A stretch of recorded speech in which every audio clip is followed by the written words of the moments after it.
नमस्कार दोस्तों, स्वागत है एक बार फिर से आप सभी लोगों का हमारे इस YouTube चैनल मास्टर जी पे। तो दोस्तों, आज की ये जो वीडियो है ये है हमारे इस चैनल पर चलाई जाने वाली सवाल जवाब सीरीज की 44वीं Q&A वीडियो। आज की इस वीडियो में मैं देने वाला हूं आप लोगों के द्वारा पूछे गए उन सारे सवालों के जवाब जो सवाल आप लोगों ने हमसे पूछे थे हमारी इस पिछली Q&A वीडियो में मास्टर जी लगा के। तो अगर आपके मन में भी इसी तरह का भारतीय सिक्के और नोटों से जुड़ा हुआ कोई सवाल हो तो आप भी उसे इस वीडियो के कमेंट बॉक्स से हमसे मास्टर जी लगाकर पूछ सकते हैं। तो चलिए बिना कोई टाइम वेस्ट किए शुरू करते हैं आज के सवालों का सिलसिला।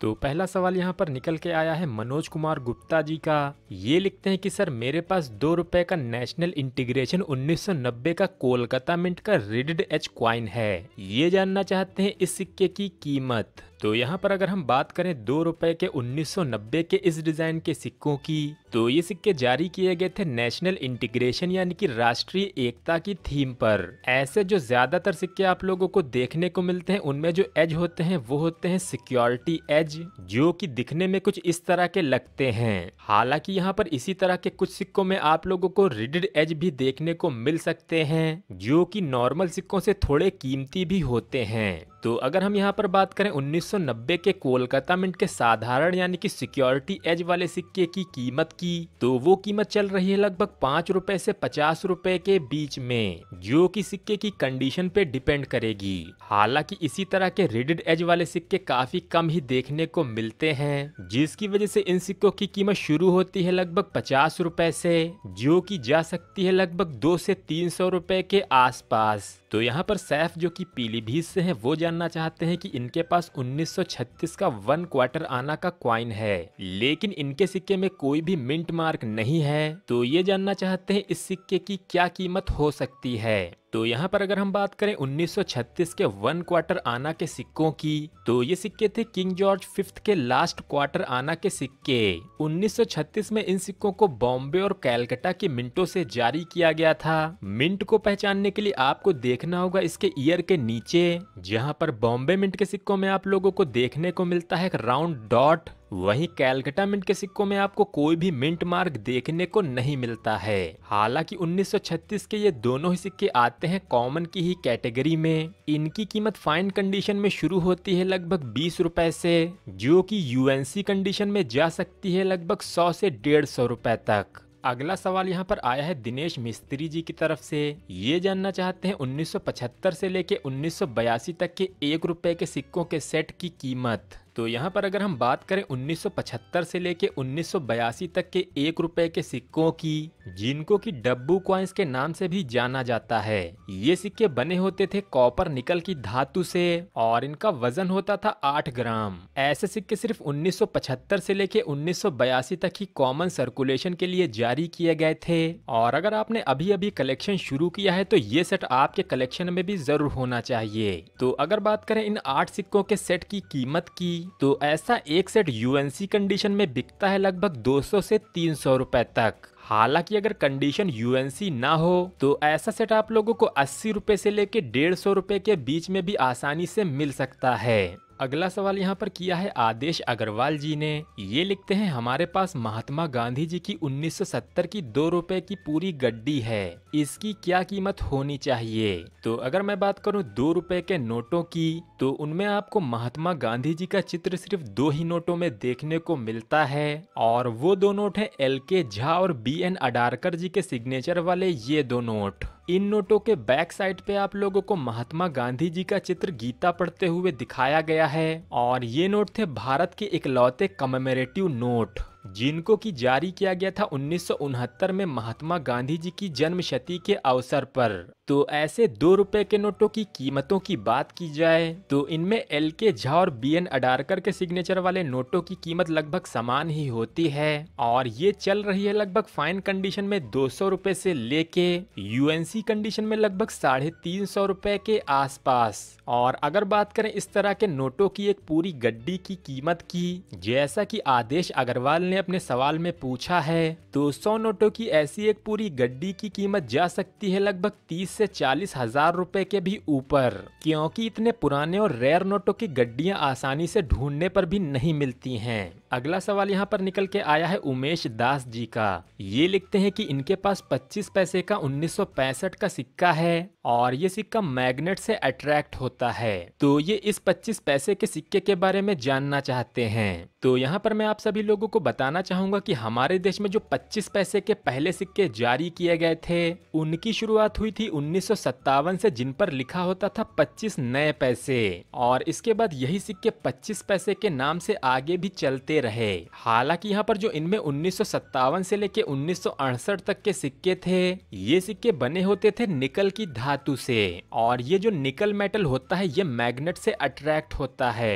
यानी कि अगर आपके 1957 से 1968 तक के 25 पैसे के सिक्के चुंबक से अट्रैक्ट हो रहे हैं तो उनमें कोई भी खास बात नहीं है। हालांकि इसके बाद के जो 25 पैसे के 1972 से लेके 1990 तक के सिक्के थे वो सिक्के कॉपर निकल से बने होते थे जो कि मैग्नेट से अट्रैक्ट नहीं होते हैं। अगला सवाल यहाँ पर है उद्धव चक्रवर्ती जी का। ये जानना चाहते हैं लाल बहादुर शास्त्री के 5 रुपए के सिक्कों में आने वाली कॉपर निकल वैरायटी में आने वाले फर्स्ट और सेकंड स्ट्राइक के सिक्कों के बारे में। तो यहाँ पर इस वीडियो को कुछ नए कलेक्टर्स भी देख रहे होंगे जिनको शायद ये पता ना हो कि फर्स्ट स्ट्राइक और सेकंड स्ट्राइक के सिक्कों में क्या फर्क होता है। तो ज्यादातर सिक्के जो फर्स्ट स्ट्राइक कहलाते हैं उनमें देखने को मिलती है यूएनसी या फिर प्रूफ सेट के सिक्कों जैसी फिनिशिंग। हालांकि अगर हम यहाँ पर बात करें लाल बहादुर शास्त्री जी के 5 रुपए के कॉपर निकल के सिक्कों की तो इनमें फर्स्ट स्ट्राइक और सेकंड स्ट्राइक की पहचान की जाती है इनके एजेस से। जहां पर फर्स्ट स्ट्राइक के सिक्कों में आप लोगों को जो एज देखने को मिलते हैं वो होते हैं परफेक्ट सिक्योरिटी एज, जो कि देखने में कुछ इस तरह के लगते हैं। जबकि वहीं अगर हम इस तरह के सेकंड स्ट्राइक के सिक्कों की बात करें तो इनकी फिनिशिंग फर्स्ट स्ट्राइक के सिक्कों से कम होती है। तो आई होप आप लोग समझ गए होंगे कि इस तरह के लाल बहादुर शास्त्री जी के सिक्कों में जो फर्स्ट स्ट्राइक के कॉइन्स हैं उनके एज आप लोगों को कुछ इस तरह के देखने को मिलेंगे। और अगर कीमत की बात करें तो इस तरह का फर्स्ट स्ट्राइक वाला लाल बहादुर शास्त्री जी का एक सिक्का बिक सकता है लगभग 100 रुपए से लेके 300 रुपए के बीच में। और 5 रुपए के लाल बहादुर शास्त्री जी के सिक्कों में आने वाली कुछ और वेराइटीज के बारे में भी मैं आपको अपनी आने वाली वीडियोज में भी जानकारी दे दूंगा। तो आप लोग हमारे इस चैनल को सब्सक्राइब करके उस घंटी के बेल बटन को दबाना बिल्कुल भी मत भूलिएगा। अगला सवाल हमसे किया है शिवम ने, जो कि जानना चाहते हैं 2 रुपए के फुल टाइगर नोट के बारे में जिसका सीरियल नंबर है 195550 और सिग्नेचर है मनमोहन सिंह जी के। ये जानना चाहते हैं इस नोट की यूएनसी कंडीशन में क्या कीमत होगी। तो यहाँ पर अगर हम बात करें 2 रुपए के फुल टाइगर वाले मनमोहन सिंह जी के सिग्नेचर वाले नोटों की तो इस सिग्नेचर वाले सारे ही नोट आते हैं कॉमन की ही कैटेगरी में और इनका बताया गया सीरियल नंबर 195055 भी कॉमन है। यानी कि अगर इस तरह के नोट पर होता कोई फैंसी सीरियल नंबर जैसे कि ऑल 1 से लेके ऑल 9 तक या फिर डबल 786 या फिर इसी तरह के कोई सुपर फैंसी नंबर, सिर्फ तभी ये नोट कीमती हो सकता था और इसकी कीमत जा सकती थी लगभग 3000 रुपए से लेके 10,000 रुपए के आसपास। हालांकि कॉमन सीरियल नंबर में इस तरह के 2 रुपए के फुल टाइगर वाले जो मनमोहन सिंह जी के नोट हैं वो सिर्फ 5 रुपए से 10 रुपए की कीमत ही रखते हैं। यहाँ पर एबेल जे पाउल जानना चाहते हैं 1832 के ईस्ट इंडिया कंपनी के 1 क्वार्टर आना के सिक्के की वैल्यू। तो यहाँ पर अगर हम बात करें 1832 के 1 क्वार्टर आना के ईस्ट इंडिया कंपनी के सिक्के की तो ये सिक्का था बॉम्बे प्रेसिडेंसी के द्वारा जारी किया गया क्वाइन। उस समय इस तरह के सिक्के बनाए जाते थे कॉपर की धातु से जिनका वजन होता था तकरीबन 6.5 ग्राम। कीमत की बात करें तो 1832 के इस 1 क्वार्टर आना के सिक्के की कीमत फाइन कंडीशन में शुरू होती है लगभग 500 रुपए से। हालांकि यूएनसी या फिर कहें कि अच्छी कंडीशन में इस सिक्के की कीमत तकरीबन 3000 या फिर उसके ऊपर भी जा सकती है। अगला सवाल किया है LXY सुजल ने। ये लिखते हैं सर मेरे पास 1 रुपए का care for the girl child 1990 का क्वाइन है। ये जानना चाहते हैं इस सिक्के की क्या कीमत हो सकती है।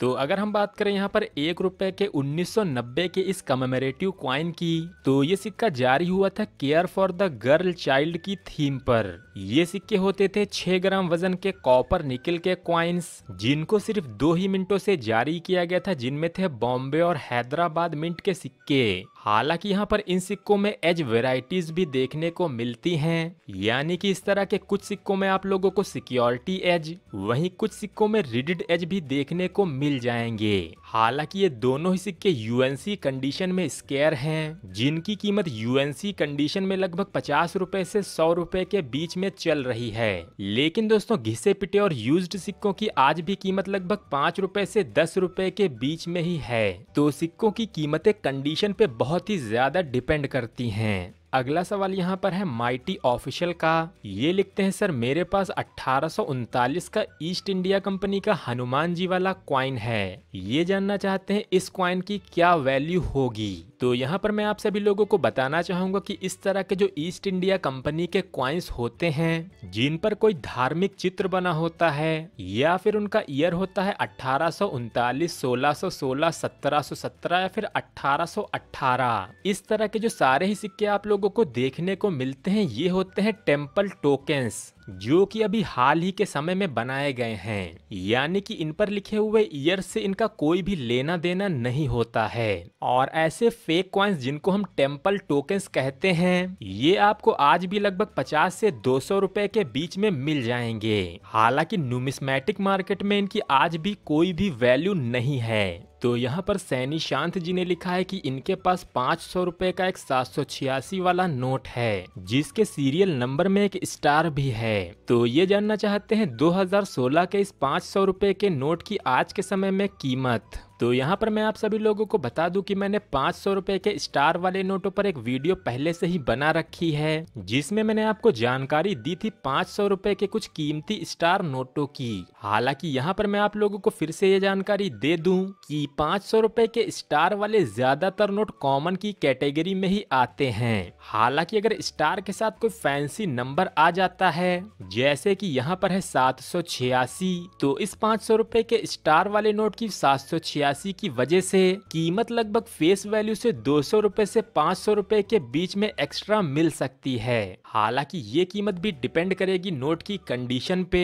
साथ ही अगर स्टार वाले नोट में कोई इससे भी ज्यादा फैंसी नंबर मिल जाए, जैसे कि ऑल 1 से लेके ऑल 9 वाले ऐसे नोट, या फिर स्टार के साथ डबल 786, तो ऐसे नोट की कीमत उसकी कंडीशन के अकॉर्डिंग हजारों में भी जा सकती है। तो अगला सवाल यहाँ पर हमसे पूछा है आशीष अतराम जी ने। ये जानना चाहते हैं 1 रुपए के 1991 के स्टार मिंट मार्क वाले सिक्के की आज के समय में कीमत। और इसी तरह से काफी सारे लोगों ने इसी डिजाइन के 1 रुपए के 1985 के एच मिंट मार्क वाले सिक्के के बारे में पूछा है। तो यहाँ पर मैं आप सभी लोगों को बताना चाहूंगा कि 1 रुपए के जो इस डिजाइन के सिक्के होते हैं, ये सिक्के जारी किए गए थे 1982 से लेके 1991 तक। इनका जो मेटल होता है वो होता है कॉपर निकल और वजन होता है 6 ग्राम। इन सिक्कों में 1982 से लेके 1991 के बीच में काफी सारे ऐसे सिक्के हैं जो कि काफी ज्यादा कीमती हैं। तो वैसे तो मैंने ऑलरेडी इस तरह के सिक्कों पर काफी अलग अलग वीडियोस बना रखी हैं। आप चाहें तो चैनल पे जाके वो सारी वीडियोस भी एक बार चेक कर सकते हैं। हालांकि यहाँ पर आशीष जी का जो सवाल है वो है 1991 के स्टार मिंट मार्क वाले सिक्के के बारे में। तो स्टार मिंट मार्क वाले सिक्के होते हैं हैदराबाद मिंट के सिक्के,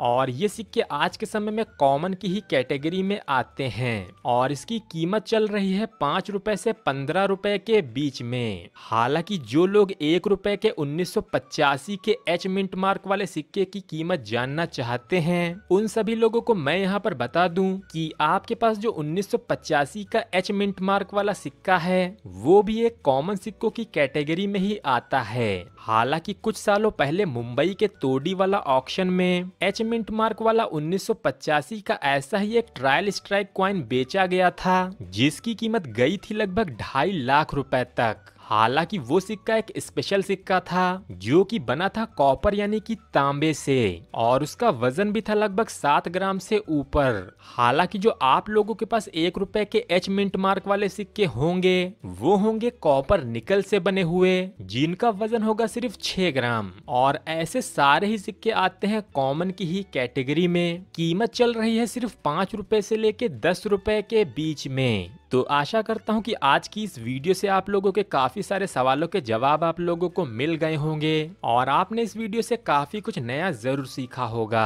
लेकिन दोस्तों, अगर आपके पास भी भारतीय सिक्के और नोटों से जुड़ा हुआ कोई ऐसा ही इंटरेस्टिंग सवाल हो तो आप भी अपने उस सवाल को नीचे कमेंट बॉक्स में जाकर हमसे #मास्टरजी लगाकर पूछ सकते हैं। मैं कोशिश करूंगा आपके उस सवाल को अपनी अगली Q&A वीडियो में शामिल करने की। तो अगर आपको आज की ये वीडियो पसंद आई हो तो आप इस वीडियो को लाइक और शेयर जरूर कीजिएगा। साथ ही अगर आप लोग इस चैनल पे नए हैं तो आप लोग इस चैनल को सब्सक्राइब करके उस घंटी के बटन को ऑल पे जरूर सेलेक्ट कर लीजिएगा। तो मिलते हैं ऐसी ही किसी अगली इंटरेस्टिंग वीडियो में, और आप सभी लोगों का इस वीडियो को पूरा अंत तक देखने के लिए बहुत बहुत धन्यवाद।